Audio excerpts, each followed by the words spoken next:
আমি যখন অনেক ছোট তখন আমার বাবা-মা তাদের কেরিয়ার গোছাতে ব্যস্ত।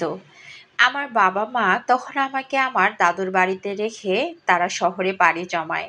ছোটবেলা থেকেই আমি একা থাকি, একাভাবেই বড় হইছি। মনের কষ্টগুলো কাউকে বলতে পারতাম না। আমার যদি খারাপ লাগতো আমি আমার মাকে বলতে পারতাম না। আমার মা কিংবা আমার বাবাকে যদি ফোন দিতাম তাহলে বলতো আমরা খুব ব্যস্ত আছি, পরে কথা বলবো। কিন্তু এই পরে কথা বলা আর হয়ে ওঠে না। এভাবে আমি অনেক বড় হই। আমি যখন ক্লাস 8-এ পড়ি হঠাৎ করে দেখি আমার বাবা দুজনেই আমার দাদুর বাড়িতে চলে আসছে। কেন আসছে জানেন? আমার বাবা-মা যেখানে বিজনেস করতো সেই বিজনেসটা অন্য কেউ ঠকিয়ে নিয়ে নিছে। তারা শূন্য হাতে চলে আসছে দাদুর বাড়িতে। এক পর্যায়ে সিদ্ধান্ত নিল আমাকে বিয়ে দিবে। তখন আমার বিয়ের বয়স হয়নি। আমি কোনোভাবেই বিয়ে করব না। তখন তো আমি ক্লাস 8-এ পড়ি, তাই না? তারপরে জোরপূর্বকভাবে আমার এক সেনাবাহিনীর ছেলের সাথে বিয়ে দিয়ে দেয়। ছেলেটি আমাকে বিয়ে করে আমার দাদার বাসায় রেখে চলে যায়। আমি আমার শ্বশুর বাড়িতে যাইনি। ছেলেটি আমার সাথে ভালোভাবে কথা বলতো না। আমি ফোন দিলে মেসেজ করলে কোনো রিপ্লাই আসে না। আমি ভাবছিলাম হয়তোবা সে অনেক বিজি, তাই হয়তো ফোন দেয়নি, কথা বলেনি। যখন ফ্রি থাকবে হয়তোবা তখন কথা বলবে। কিন্তু এভাবে দিনের পর দিন চলে যায়, 6 মাস 1 বছর চলে যায়, তারপরেও সে আমার সাথে কথা বলে না।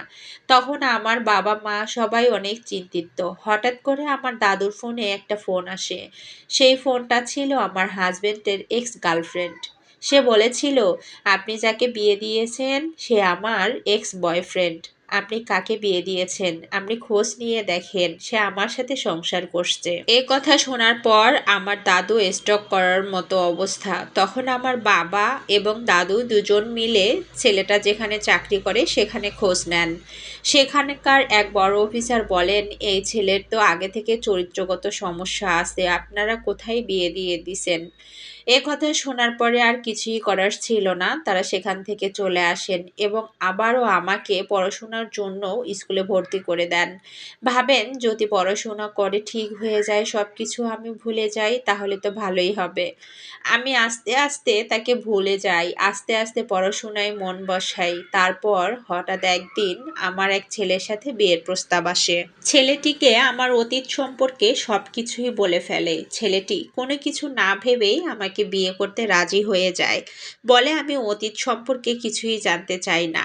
তখন ছেলেটির সঙ্গে আমার বিয়ে হয়ে যায়। বিশ্বাস করেন আপুরা, ভাইরা, এখন আমার যেখানে বিয়ে হয়ে গেছে আমি অনেক সুখে আছি। আমার শ্বশুর, শাশুড়ি, স্বামী, ননদ সবাই আমাকে অনেক বেশি ভালোবাসে। এত বেশি আদর করে আমি বলে বোঝাতে পারবো না। শুধু দুঃখ একটাই, ছেলেটি প্রবাসে থাকে। এই গল্পটি যে লিখে পাঠিয়েছেন সেই আপুটির নাম গোপন রাখতে বলেছে, তাই বললাম না। অনেক সুন্দর একটা গল্প, আপনাদের আশা করি সবাইরে ভালো লেগেছে। এরকম নিত্য নতুন গল্প আমার কাছে এখন প্রতিদিনই আসতেছে, সবকিছু শেয়ার করব। সবাই আমাকে সাপোর্ট করবেন। আল্লাহ হাফেজ।